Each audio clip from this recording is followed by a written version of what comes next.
ये शिवलिंग है, ये गोल जलाधारी है, ये सामने चरण है। करें दर्शन सबने। ये दो सामने जो चरण हैं, इसके बीच में सुख सुंदरी है।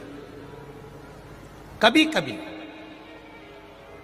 विशेष कोई अवसर आए,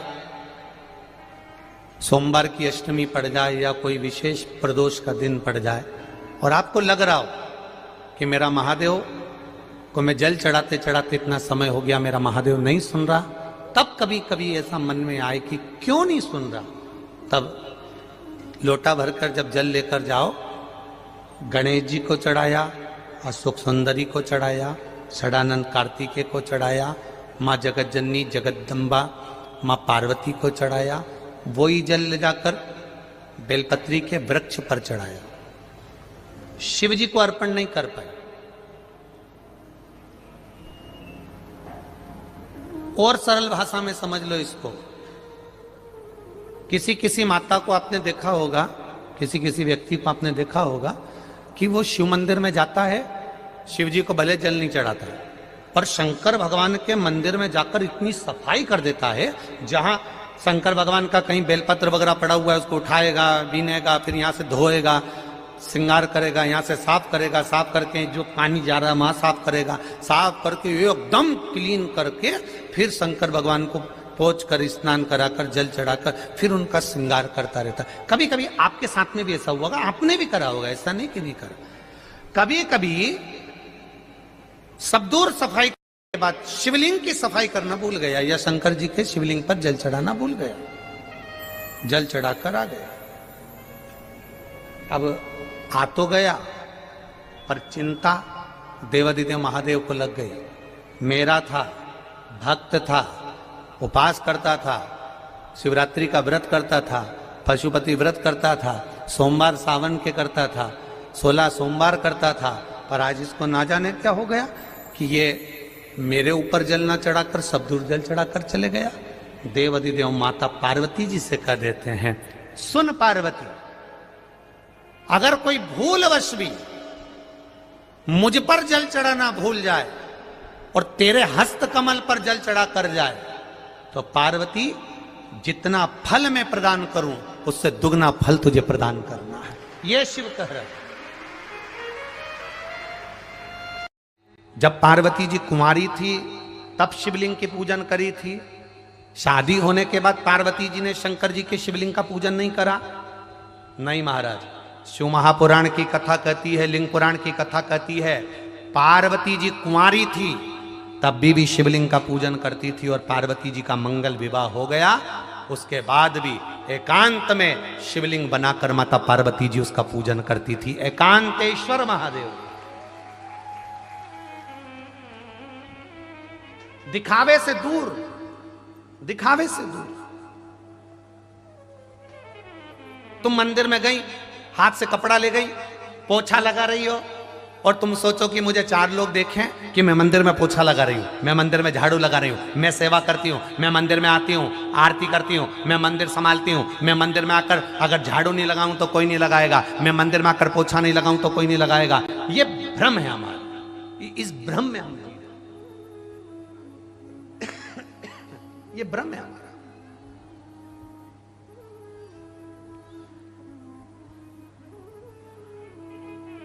आप किसी को दिखाने के लिए पोछा मत लगाओ, आप किसी को दिखाने के लिए झाड़ू मत लगाओ, आप तो केवल अपना कर्म करते चलो, दिखावे से दूर। तुम रुका जी जब माता पार्वती जी को देखे, मां जगतजननी पार्वती जी सेवा में लगी थी और उनके साथ में जितनी सखियां थी वो पार्वती जी की सेवा की पूजन की बड़ाई कर रही थी। वाह वाह वाह वाह, पार्वती तू बड़ी सुंदर सेवा करती है, पार्वती तू बड़ी प्यारी पूजन करती है, पार्वती तू भगवान शंकर की बहुत सुंदर आराधना करती है, पार्वती तू शंकर जी का बहुत सुंदर श्रृंगार करती है। सखियां आपस में जितनी बैठी थी वो सारी की सारी पार्वती जी की कीर्ति की बड़ाई कर रही थी।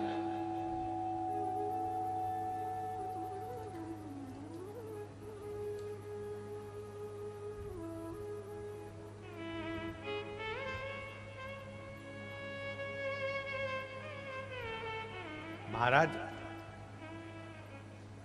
मंदिर में बैठकर आप एक दूसरे की बड़ाई कभी मत करना। दो जगह होती है जहां पर बड़ाई नहीं करी जाती है, बहुत ध्यान देना जरा। एकांतेश्वर महादेव कथा सुन रहे हो, पहला अपने छोटे बच्चे, जब तक बच्चे छोटे हैं वो पढ़ाई कर रहे हैं, विद्या अध्ययन कर रहे हैं या कोई कार्य कर रहे हैं, अपने बच्चों की बड़ाई कभी भी बच्चों के मुख पर मत करना। और दूसरी, मंदिर के अंदर बैठकर भगवान के सामने कोई भगवान की सेवा करे तो उसकी बड़ाई कभी मत करना, भले बाहर जाकर करना पर भगवान के सामने मत करना। बाहर जाकर कर लो चलेगा, पर भगवान के सामने बैठकर मत कर।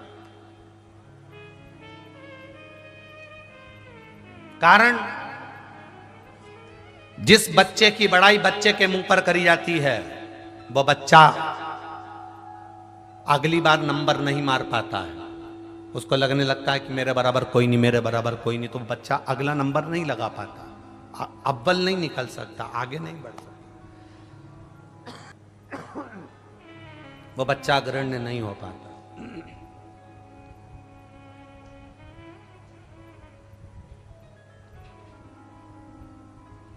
और जिस सेवा करने वाले की बड़ाई मंदिर के अंदर करी जाती है उसकी सेवा का फल उसको नहीं मिल पाता है। दोनों से परिणित हो जाओ, दोनों से दूर। मंदिर जाओ, एक लोटा जल चढ़ाओ, भगवान शंकर का गुणगान करो, भगवान शिव का भजन करो, शंकर के मंदिर में जाओ, आराधना करो, पूजन करो, अर्चना करो, पर कोई तुम्हारी बड़ाई करे, वाह वाह जी तू आती है तो भजन में आनंद आ जाता है, तू आती है ना अच्छा लगता है, तू आती है ना तो भजन अच्छा लगता है, तू आती है ना तो 4 लोग भजन करने लगते, तू आती है ना इसलिए इतने लोग आ जाते हैं। कनक, काया और कीर्ति, इन चीजों से ये तलवार की नोक है, ये इससे थोड़ा दूर रहेंगे। जितनी तुम्हारी कीर्ति की बड़ाइयां होती जाती है उतना दुख तुम परमात्मा से दूर होते चले जाते, उतनी तकलीफें आती चली जाती। दूर रहो, अपनी प्रशंसा से दूर रहो।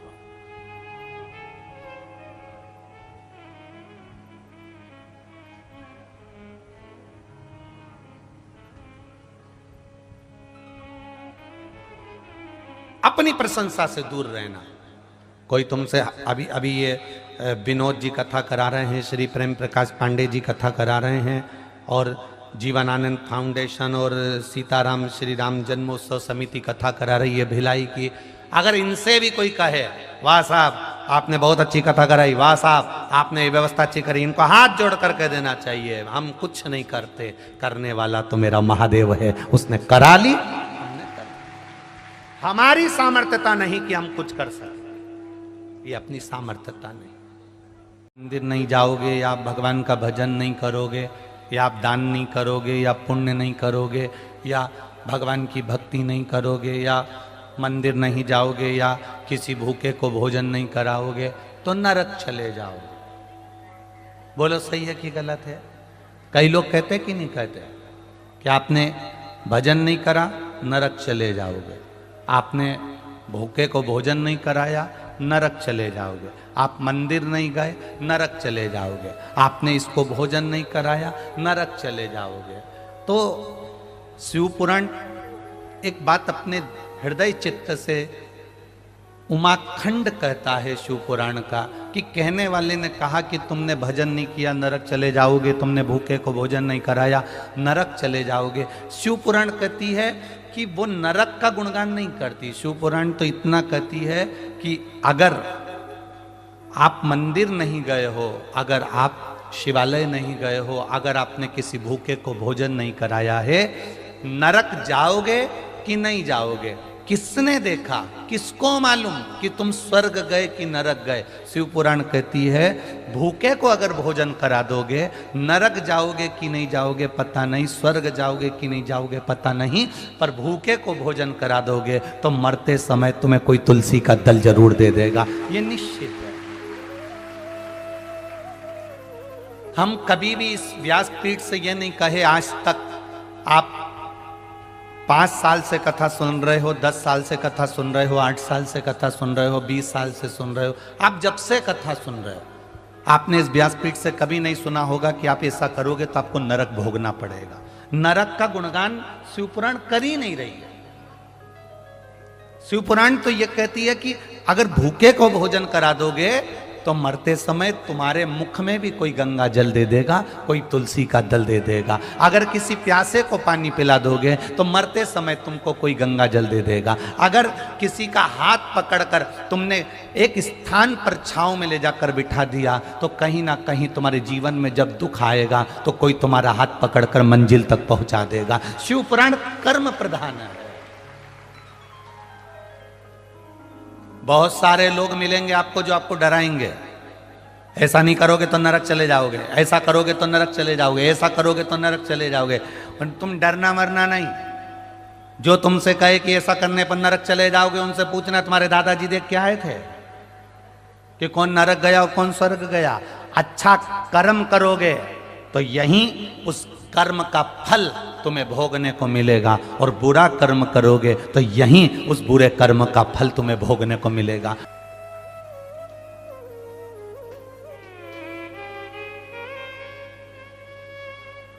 कभी गिरते हुए को उठाया नहीं, बाद आंसू बहाने से क्या फायदा। कभी सासू को भोजन कराया नहीं, बाद में फोटो को रोटी चिपकाने से क्या फायदा। बोलो सही है कि गलत है? कभी भूखे को भोजन कराया नहीं, बाद में सास का इतना बड़ा फोटो घर में चिपका के रखा। 16 श्राद्ध आई तो कंडा जला के उसमें घी शक्कर छोड़ के उनमें से पूड़ी का एक टुकड़ा ऐसा तोड़ के, और वह फोटो जो था ना उस फोटो में ऐसा मिला के ऐसी चिपका दी। ऐसे पूरे साल सास के मुंह पे वो फोटो में पूड़ी चिपकी रही।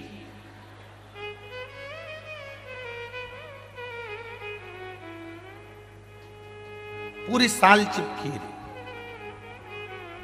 अब जिंदा थी, अच्छे से एक बार अगर खीर बना के खिला देती ना तो तेरे को ये पूड़ी चिपकाने की जरूरत नहीं पड़ती, पर तूने खिला ही नहीं। बहुत लोग मिलेंगे जो आपको डराएंगे। जितने लोग आस्था चैनल पर कथा सुन रहे हैं, जितने फेसबुक यूट्यूब पर कथा सुन रहे हैं, जितने भिलाई नगर की इस पावन धरा पर कथा सुन रहे हैं, अच्छे से ध्यान लगाकर श्रवण करना। लाखों की संख्या में आप आए हो। विनोद जी ने, प्रेम प्रकाश जी ने भिलाई का सबसे बड़ा ग्राउंड करा है इस कथा के लिए, पर उनको भी अंदाजा नहीं था कि ये ग्राउंड पहले दूसरे दिन ही इतना भर जाएगा। उनको भी अंदाजा नहीं। विनोद जी कह रहे थे ये वो ग्राउंड है जहां बड़े बड़े, बहुत बड़े बड़े लोगों की सभाएं हुई हैं, और ग्राउंड में सभा होती थी तो ग्राउंड खाली रह जाता था। पर आश्चर्य की बात यह है कि ये किसी नेता की सभा नहीं है, ये मेरे महादेव की कथा है, ये कोई साधारण नहीं है। ये शिव की कथा है, ये उसका गुणगान है।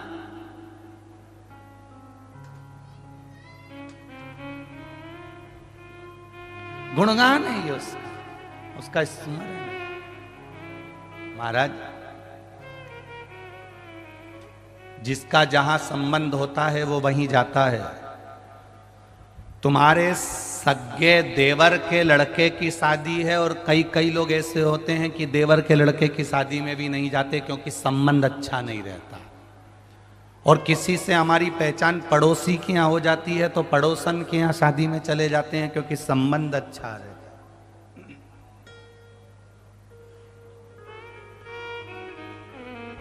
संबंध अगर अच्छा है तो अपन वहां जाते हैं। जिन जिन के भिलाई वालों के संबंध महादेव से अच्छे थे वो शिव पुराण में पहुंच गए।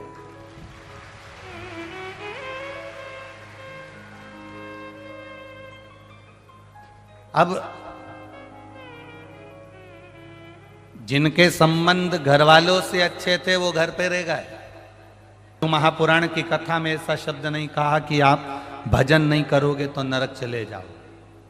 शिव महापुराण की कथा कहती है जैसा आप कर्म करोगे, आप जैसा अपने लिए चाहते हो वैसा आप करते चल जाओ।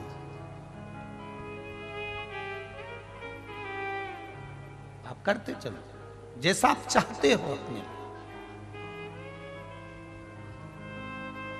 चलती दुकान में से पत्नी के जेवर बना लेना, चलती दुकान में से प्लाट ले लेना, चलती दुकान में से गाड़ी ले लेना, चलती दुकान में से अपने काम कर लेना। चलती दुकान।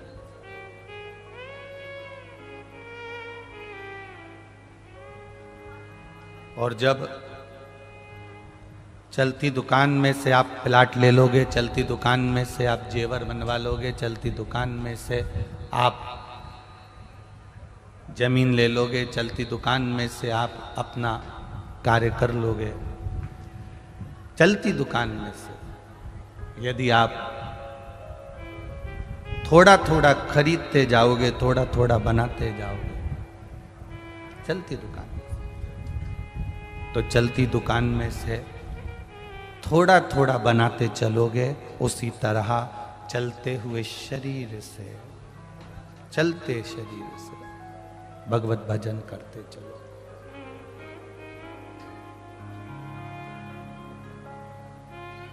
अरे देख लिया संसार हमने, देख लिया सब मतलब के यार हमने देख लिया। झूठे नाते झूठे रिश्ते, झूठे नाते झूठे रिश्ते, झूठा है संसार हमने देख लिया। सब मतलब के यार हमने देख लिया।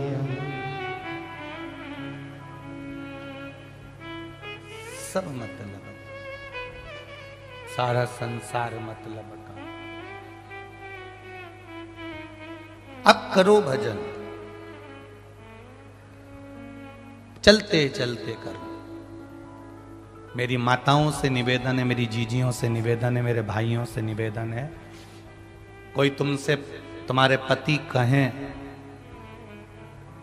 क्यों मंदिर में जाकर बैठी रहती है, मना कर देना।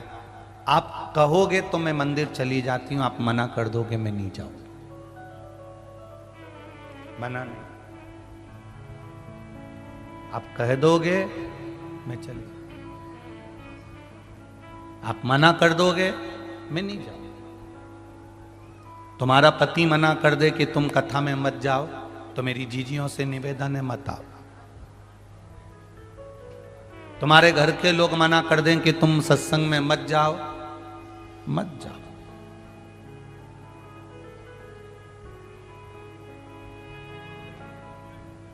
अगर वो मना कर रहे हैं कोई बात, किसी का दिल दुखाकर शिव महापुराण की कथा में आकर बैठ भी जाओगे ना, तो कथा में अच्छा नहीं लगेगा, मन नहीं लगेगा। वो कह रहे हैं घर में रहो, ठीक है, फिर हाथ जोड़ के एक निवेदन जरूर करना उनसे। आप कहते हो कि मैं मंदिर नहीं जाऊं, मैं कथा में नहीं जाऊं, तो आपसे निवेदन है आप भी दारू की दुकान पर मत जाना। बस इतना सा मेरा कहना मान लो। आप कहते हो कि मैं भजन नहीं करूं, आपसे निवेदन है आप तंबाकू गुटखा खाना छोड़ देना, मैं आज से भजन करना छोड़ देता। अगर मैंने जिंदगी में एक व्यक्ति को भी सुधार दिया तो बहुत है। आप कहते हो कथा में मत जाओ, आप मदिरा की दुकान पर मत जाओ। आप कहते हो भजन मत करो, आप गुटखा खाना छोड़ दो। आप कहते हो सत्संग में मत जाओ, सत्संग मत करो, आप कह देना आप किसी का दिल मत दुखाओ, किसी से गलत व्यवहार मत करो, किसी के साथ।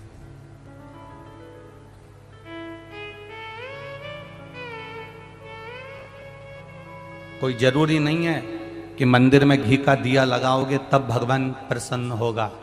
कोई जरूरी नहीं कि मंदिर में अगरबत्ती जलाओगे तो भगवान प्रसन्न होगा। किसी दुखी के जीवन में उसके चेहरे पर अगर स्माइल भी ला दी है ना तो भगवान प्रसन्न हो जाता है। आप किसी के चेहरे पर प्रसन्नता ला कर रख दीजिए, भगवान प्रसन्न हो जाए।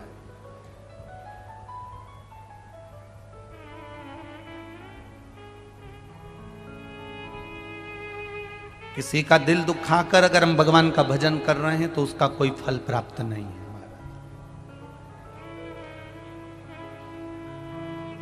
इस व्यासपीठ ने आपको एक बात पहले भी कही, आज फिर कहते हैं।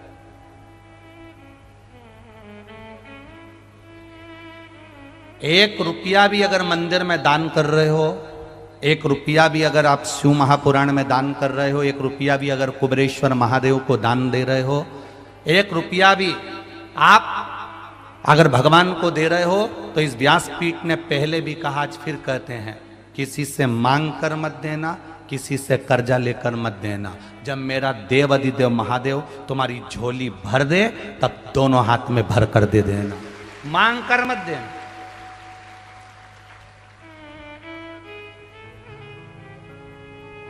किसी मंदिर में दर्शन करने के लिए जाओ और तुम्हारे पर्स में अगर 10 रुपया नहीं है, पड़ोसन तुम्हारे साथ में है, तुम्हारे रिश्तेदार तुम्हारे साथ में, और किसी तीर्थ में तुम दर्शन करने गए हो, बद्रीनाथ दर्शन करने गए हो, केदारनाथ दर्शन करने गए हो, चंपेश्वर महादेव दर्शन करने के लिए गए हो, महाकाल दर्शन करने के लिए गए हो, राम जी के मंदिर दर्शन करने के लिए गए हो, किसी तीर्थ में दर्शन करने के लिए गए हो, तुम्हारा पर्स घर पर रह गया, तुम्हारा पर्स होटल में रह गया, तुम्हारा पर्स गाड़ी में रह गया, तो भी अपनी पड़ोसन से, अपने रिश्तेदार से भगवान के सामने दर्शन करते समय भगवान सामने है, और भगवान के सामने तुम पड़ोसन से मत मांगना कि 10 रुपए दे, मैं तेरे को भी गाड़ी में दे दूंगी। नहीं, भगवान को बुरा लगता है क्योंकि मेरे सामने खड़ी होकर तू दूसरे के आगे हाथ फैला रही है। मुझसे कहती मैं गाड़ी में से क्या तेरे सामने अंबारियां ला कर दे देता।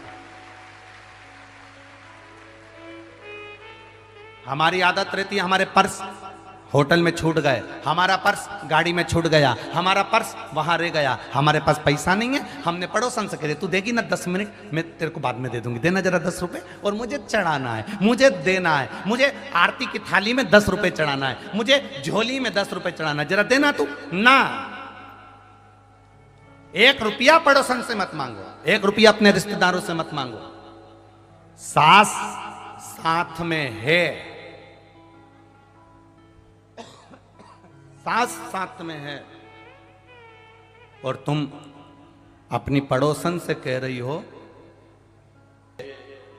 ये चोली का कपड़ा दिला दे, मुझे फाल दिला दे, मुझे पीको करा दे, मुझे ये दिला दे, मुझे वो दिला दे। सास साथ में है और तुम पड़ोसन से पूछ रही हो कि अचार कैसे डालते।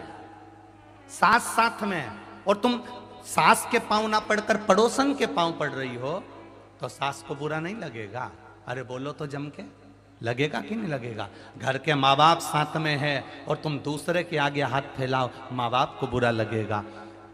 घर के बुजुर्ग तुम्हारे साथ में हैं और तुम दूसरे के आगे हाथ फैलाओ, घर के बुजुर्ग को बुरा लगेगा। मंदिर में भगवान बैठा है और तुम दूसरे के आगे हाथ फैला कर दान दो, भगवान को बुरा लगेगा। उसको बुरा लगता है कि मेरे सामने आया, मेरे पास आया, मेरे नज़दीक आया, मेरे करीब में आया, और मेरे पास आकर, मेरे करीब में आकर, मेरे नज़दीक में आकर दूसरे के हाथ जोड़ रहा है। मत दो दान, ऐसा दान किसी काम का नहीं जो दूसरे से मांग कर दिया जाए। हमारा भी विश्वास कहता है, इतने सालों की शिव महापुराण कथा का भरोसा और विश्वास कहता है, नहीं है आपके पास देने के लिए, आप रोज शंकर जी के मंदिर में 1 लोटा जल चढ़ाओ, अपनी मेहनत करो, अपना परिश्रम करो, अपना कर्म करो और मेहनत से पीछे मत हटना। एक दिन महादेव खुद इतना दे देगा कि आप खुद दोनों हाथों से लुटाना चालू कर दो।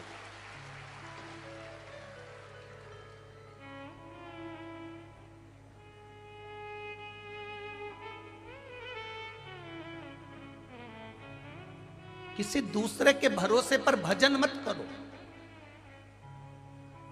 किसी दूसरे के भरोसे पर दान मत करो।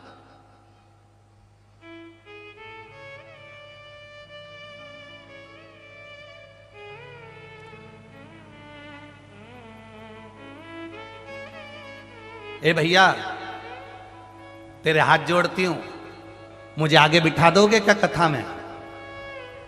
ए भैया, मैं तुम्हारे हाथ जोड़ती हूं, क्या मुझे कथा में आगे बिठा दोगे क्या? तुमने भैया के हाथ जोड़े कि मैं तुम्हारे हाथ जोड़ती हूं, तुम मुझे आगे बिठा दोगे क्या?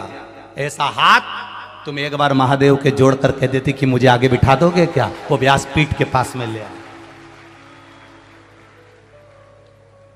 एक बार तुम देवादिदेव महादेव से कह देती, एक बार तुम भगवान देवादिदेव महादेव से कह देती कि हे बाबा, हे त्रिकालदर्शी, हे कैलाशी, हे अविनाशी, भिलाई में कथा हो रही है, भगवान की कथा चल रही है, मेरा मन है, मेरे पास इतना धन वैभव सत्ता नहीं मैं कुछ दे सकूं, पर इतना विश्वास जरूर है कि मैं तुझ पे एक लोटा जल चढ़ाती हूं, इसलिए पंडाल में कहीं ना कहीं मुझे ऐसी जगह मिल जाएगी जो मैंने सोची भी नहीं होगी, और वहां जाकर बैठकर कथा सुन लूंगी। ये तेरे जल की महत्वता,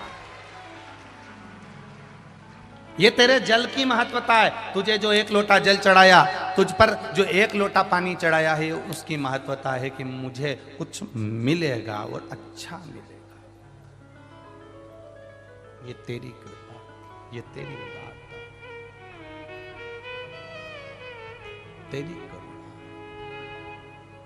खाली न जाता कोई दर से तुम्हारे, खाली न जाता कोई दर से तुम्हारे, मैं भी खड़ा हूँ नदी बाहें फसाए, अपने हृदय से लगा लो, लगा लो, गिरा जा रहा हो, उठा लो, उठा प्रभु अपने दर से अब तो न टालो, गिरी जा रही हो, उठा लो, उठा लो। महाराज, संसार सागर में अगर भगवान ने आपको भेजा है, ऐसे ही नहीं भेजा, ऐसे ही नहीं भेजा।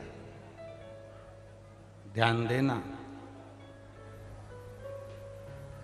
संसार में ऐसा कोई शब्द नहीं, ऐसा कोई अक्षर नहीं जिसमें कोई मंत्र की शक्ति नहीं।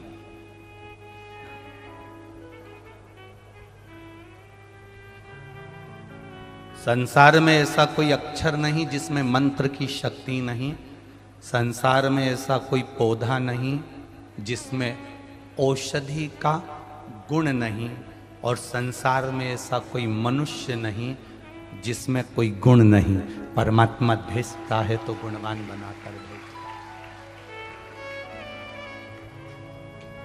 गुणवान बनाकर भेजता है।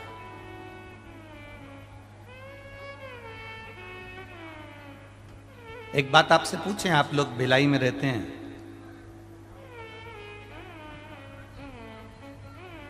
आप सब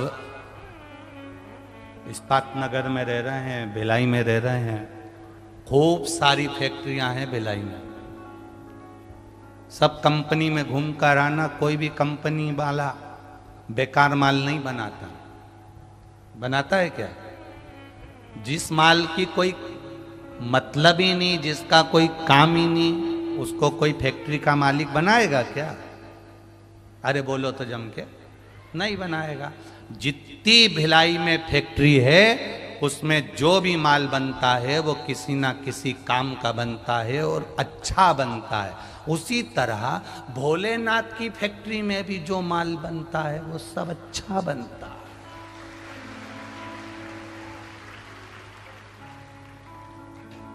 ये इतने सारे बैठे हो, ये भोलेनाथ की फैक्ट्री के माली तो हो। उसकी कंपनी गए हो। क्या बुरा बनाया भगवान ने? हर व्यक्ति को भगवान ने गुणवान बनाकर भेजा। आप अपने कमरे में फालतू का सामान नहीं रखते, आप अपने कमरे में अटाला नहीं रखते, आप अपने कमरे में कबाड़ा नहीं रखते, आप अपने कमरे में कभी बहू के कमरे में सास अगर फालतू का सामान रखिया है तो बहू का मुंह फूल जाता है।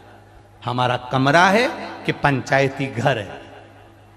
तुम अपने कमरे में रखो, हमारे कमरे में फालतू सामान नहीं रखना। आप अपने कमरे में फालतू सामान नहीं रखते, कबाड़ा नहीं रखते, बेकार सामान नहीं रखते, किसी काम का सामान नहीं रखते, सब काम का सामान रखते हो, तो मेरा महादेव भी अपनी पृथ्वी पर काम वाले व्यक्ति को ही रखता है, बेकार फालतू को नहीं रखता। वो बेकार नहीं रखता, वो अच्छा ही रखता है। एक एक को जन्म दिया है उसने, और मृत्यु लोक में जिसको उसने जन्म दिया वो कोई साधारण सा नहीं है। आप अपनी कीमत को समझना। पृथ्वी पर एक भी पौधा लगा है तो वो पौधा साधारण नहीं, उसमें कुछ औषधि है। बस उस औषधि को जानने वाला कोई वेद होना चाहिए, उस औषधि को जानने वाला कोई वेद ही होना चाहिए जो उसमें से औषधि का तत्व निकाल ले। आज तक दुनिया के लोग ये बेलपत्री को शंकर जी पे चढ़ाते थे, छोड़कर आ जाते थे। ये बेलपत्री शिव जी के मंदिर में पड़ी रहती थी, बाद में उठाकर निर्माल्य में चली जाती थी, निर्माल्य में से उठकर इधर पानी में चली जाती थी। आज दुनिया के लोगों ने इस बेलपत्री के महत्व को समझा।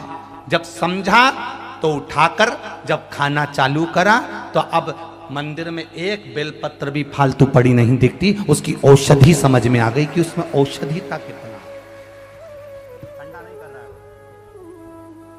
उसमें औषधिता कितना। बोलो सही है कि गलत है? जब तक नहीं समझते थे बेलपत्री चढ़ाया और आ गए।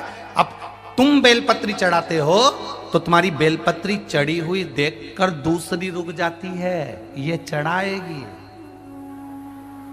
मैं उठाऊं। बोलो सही है कि गलत है?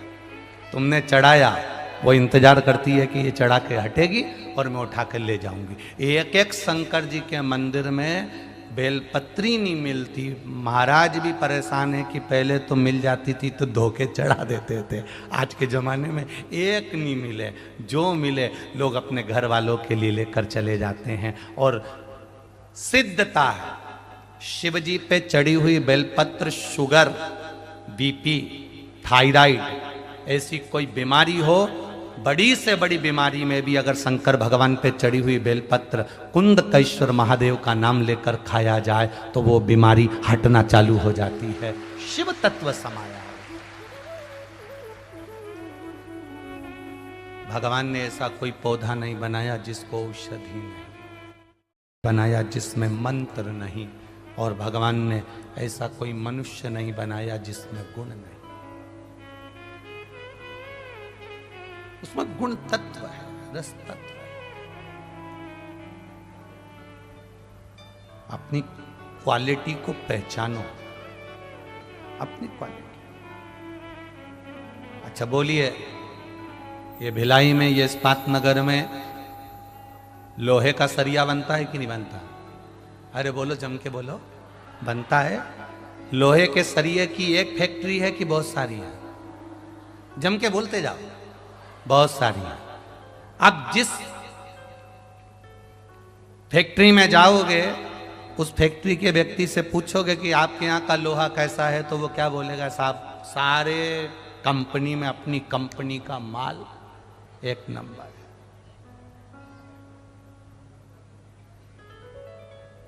फिर दूसरी कंपनी में जाना, साहब आपकी कंपनी का माल, अपनी कंपनी का माल पूरी कंपनी में एक नंबर। कोई कंपनी वाला ये नहीं कहता, फैक्ट्री वाला, कि हमारे यहां का माल बेकार। कोई एक भी फैक्ट्री वाला नहीं कहता कि हमारी फैक्ट्री का माल बेकार।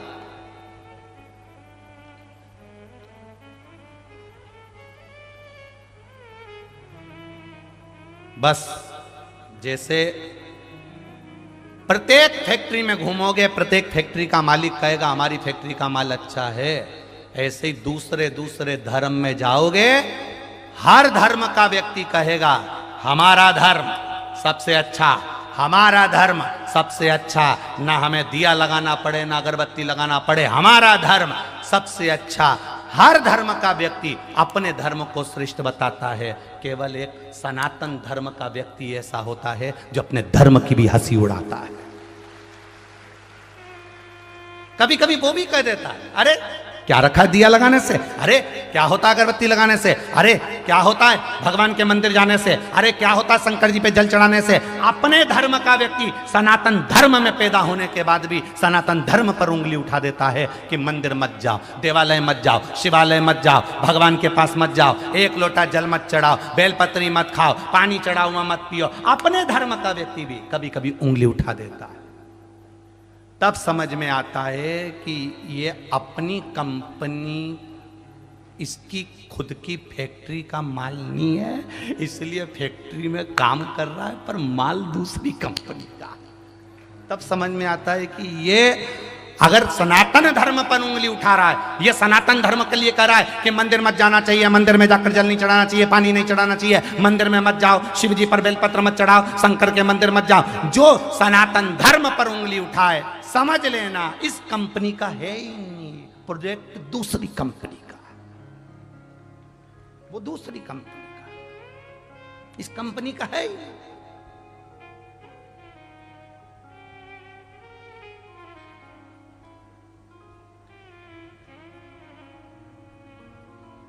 कितना भी छोरा गंदा हो, कितना भी बेटा बेकार हो, फिर भी माँ बाप होते हैं, माता पिता होते हैं। तुम्हारा बेटा तुम्हारे पाँव नहीं छूता, तुम्हारा बेटा तुम्हें प्रणाम नहीं करता, तुम्हारा बेटा तुम्हें नमन नहीं करता, तो तुम एक काम करना, अपनी पूरी मकान दुकान सब दूसरे को दे जाना। कर सकते हो ऐसा? अरे बोलो जम के, नहीं कर सकते। बेटा भले प्रणाम ना करे, बहू भले नमन ना करे, बेटा भले ना पूछे, बहू भले ना पूछे, फिर भी माता पिता मर जाएंगे और अपनी प्रॉपर्टी किसी दूसरे को नहीं, अपने बेटे और बहू को ही देकर जाएंगे, भले वो कैसा भी हो।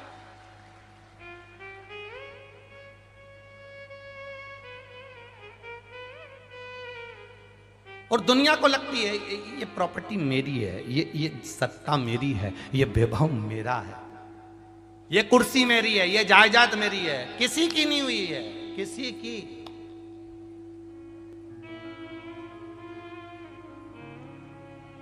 किसी की नहीं। थोड़े दिन तुम्हारी है, थोड़े दिन बाद फिर किसी दूसरे की हो जाएगी, फिर तुम्हारी है, फिर किसी दूसरे की हो जाएगी। हमारा ब्रह्म है, हमको लगता है ये अपनी है, हमारा। शिव पुराण वही कर रही है।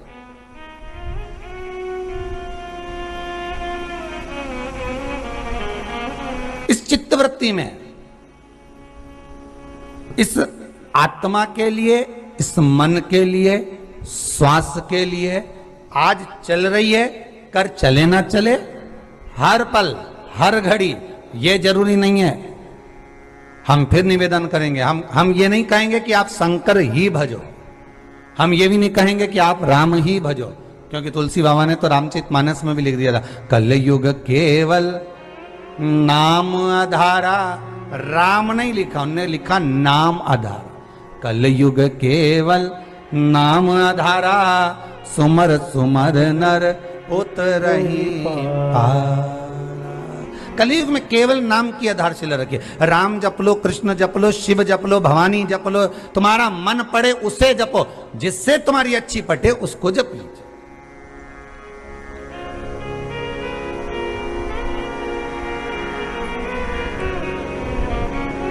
तब हमारी इनसे अच्छी पटती होगी, इसलिए कोई भगवान कृष्ण से भी अच्छी, कोई राम जी से अच्छी, कई कई माताएं तो कह भी देती हैं गुरुदेव। अब हमारा घर में तो हमारे यहाँ पहले से ठाकुर जी बैठा, लड्डू गोपाल। हमारे यहाँ पहले से लड्डू गोपाल जी बैठे हैं, ठाकुर जी बैठे, कन्हैया जी बैठे हैं। अब आप बताओ हम शंकर जी लाएं कि नहीं लाएं? तो हमने कहा, हमने तुमसे कहा कि लेके आओ। अरे हम आपसे बोल रहे हैं कि शिव जी लेकर आइए। शिव पुराण तो कहती है ठाकुर जी की सेवा कर रहे हो तो ठाकुर जी की करिए। हाँ ये जरूर हो सकता है कि ठाकुर जी तुमको पकड़ कर, जैसे शंकर भगवान कृष्ण भगवान का दर्शन करने के लिए आए, कौशल्या मैया जी के यहां पर अयोध्या में मेरे भोलेनाथ राम जी का दर्शन हुआ। क्या कि शंकर जी ने तो अलग जगह ही, शिव जी ने जाकर दोनों जगह अलग जगह, राम जी के समय पर भी कृष्ण जी के समय पर भी।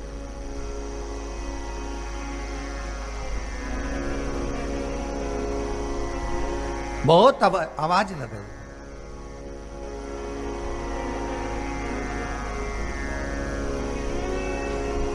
बहुत आवाज लगे कि नगर में जोगी आया,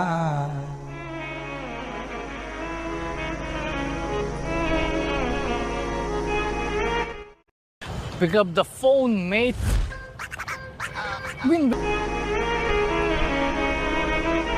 भगवान के सामने जाकर खूब, यशोदा मैया के सामने खूब लगे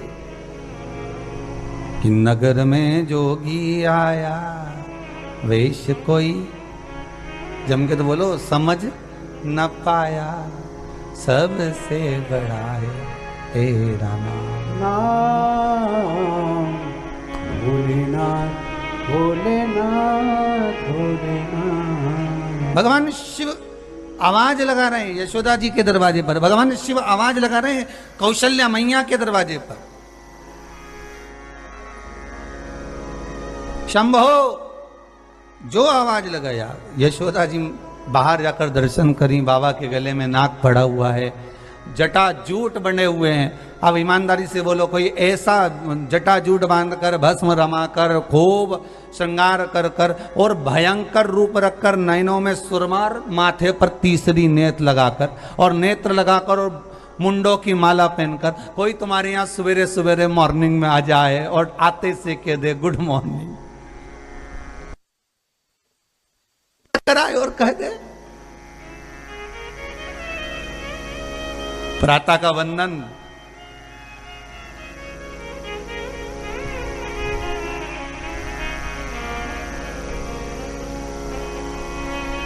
कभी कभी संबोधन भी बड़े विचित्र होते हैं। कई बार सुनने में आता है ना, गुड मॉर्निंग।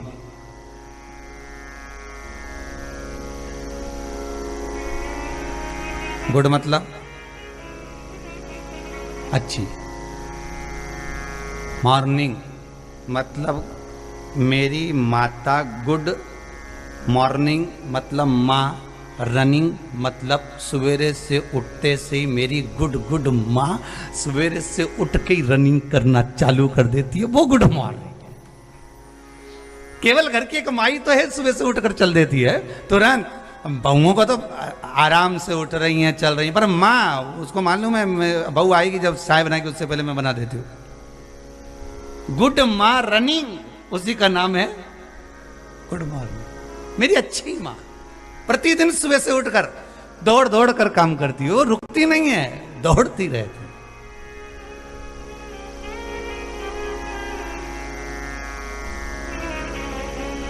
अब सुबह से ऐसा रूप रखकर कहीं कहा जाए, भयंकर बाबा जी का रूप रखा। अब शिव जी तो शिव जी, जो अपने ससुराल गए तो सच के नहीं गए। भगवान भोलेनाथ जब अपने ससुराल गए थे कितना प्रयास करा था भगवान शंकर के लिए, कितना प्रयास। लक्ष्मी मैया ने तो शुद्ध भगवान विष्णु से कह दिया था, प्रभु जी भगवान की शादी है तो कहीं थोड़ा और श्रृंगार विंगार करा दो, तो भोलेनाथ जी का श्रृंगार हो। भगवान विष्णु बोले उनके पास बहुत अच्छे अच्छे पार्लर चलाने वाले हैं, नंदी भृंगी श्रृंगी जितने हैं वो सब भारी है, हो चिंता मत करो, सब तैयार कर देंगे।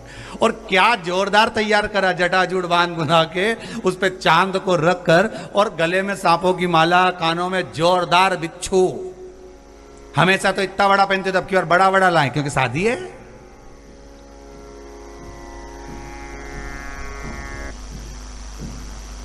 और भयंकर नाद करते हुए, भयंकर।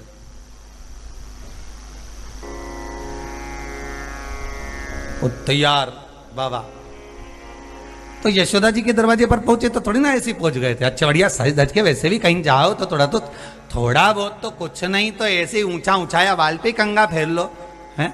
भले चोटी करी अपन डबल से नहीं कराए, परंतु ऊंचा उछाए पे फेर फुरा के और बढ़िया जोरदार थोड़ा सा पाउडर का डब्बा सा पाउडर गिराएगा, लपेट लपेट के बोझ जा।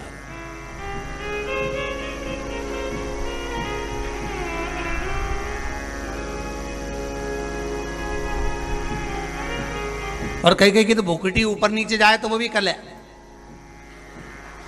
लगाए सत जाए, सील टप्पा लगा के चले हो।